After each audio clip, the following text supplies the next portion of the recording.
আসসালামু আলাইকুম ফ্রেন্ডস, এডুজেট শিক্ষায় আপনাদেরকে স্বাগতম। আপনারা সবাই কেমন আছেন? আশা করি সবাই ভালো আছেন। বরাবরের মতো আপনাদের সাথে আছি আমি সাইফুল ইসলাম। চলে এসেছি নতুন একটি ভিডিও নিয়ে। আজকে আমরা জানবো আপনি গুণবতী থেকে গঙ্গাসাগর যেতে কোন কোন ট্রেন রয়েছে, সেই ট্রেনগুলা ছাড়ার নতুন সময়সূচি, বন্ধের দিন এবং গিয়ে পৌঁছতে কতক্ষণ সময় লাগবে বিস্তারিত।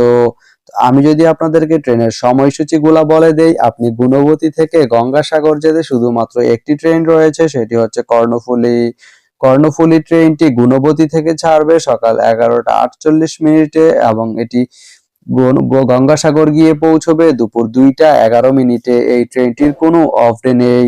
তো আপনি গুণবতী থেকে গঙ্গাসাগর যেতে এই কর্ণফুলী ট্রেনটি ব্যবহার করতে পারেন। তো ভিডিওটি কেমন লাগলো অবশ্যই কমেন্ট করে জানাবেন। আর ভিডিওটি যদি ভালো লেগে থাকে বা আপনার কোনো উপকারে এসে থাকে তাহলে ভিডিওতে একটা লাইক করে দিবেন, কারণ আপনার একটা লাইক আমাকে অনেক ইন্সপায়ার করে নতুন নতুন আরো ভিডিও বানাতে। তো ধন্যবাদ সবাইকে ভিডিওটি এতক্ষণ ধৈর্য ধরে দেখার জন্য। ভালো থাকবেন, সুস্থ থাকবেন, এডুজেট শিক্ষার সঙ্গেই থাকবেন।